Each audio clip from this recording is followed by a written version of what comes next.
Le Rhône passait ici jadis après s'être fait un lit entre la ville et le château. Évoluant constamment, le fleuve a obligé les mariniers à changer leur lieu d'accostage, même si le port de la ville a plutôt toujours été situé au nord de la ville et à l'ouest du château.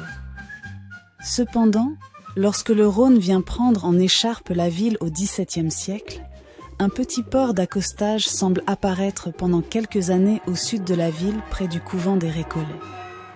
Il serait intéressant de savoir si ce port a permis le chargement des tonneaux de vin, dont on sait que l'on en a expédié par les eaux de 6 à 10 000 chaque année. Un tel port devait accueillir des structures spécifiques faites en bois, et notamment des pontons que les crues du Rhône emportaient chaque année.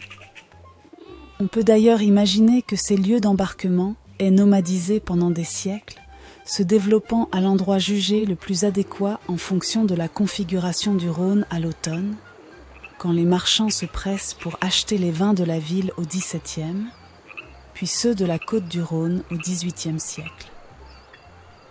Quand une fonderie s'installe dans la forteresse royale, un quai est construit du côté du nord pour faciliter l'approvisionnement du site industriel et l'exportation des barres de fer qu'il produit. À plusieurs reprises dans les années 1770 et 80, les habitants sont autorisés à traverser la forteresse par la place d'Armes pour atteindre un autre port aménagé au pied du château. Cette permission répondait à une nouvelle configuration fluviale et à l'activité saisonnière des mariniers dont certains endossent la fonction de taxi. C'est par ce port qu'est emmené en urgence à l'hôpital d'Avignon un travailleur de la carrière de l'Escatillon écrasé par un rocher descendu très vite après un coup de pétard. L'instabilité portuaire précédemment décrite illustre à merveille l'incertitude à laquelle les habitants de Roquemaure sont exposés continuellement. Chaque année, des convois de barques chargées de tonneaux remontent le fleuve. Ces voyages au long cours suivent les voies de halage empruntées par les viages de sel. Ces grands trains de barques chargés du sel tiré des salins d'Aigues Mortes. Il faut des semaines pour remonter le fleuve jusqu'à Lyon, avec des chevaux, des hommes d'équipage, des hommes de terre, des étapes pour reposer hommes et chevaux, chargés encore du vin. L'effort fourni est colossal, intense, presque inhumain parfois.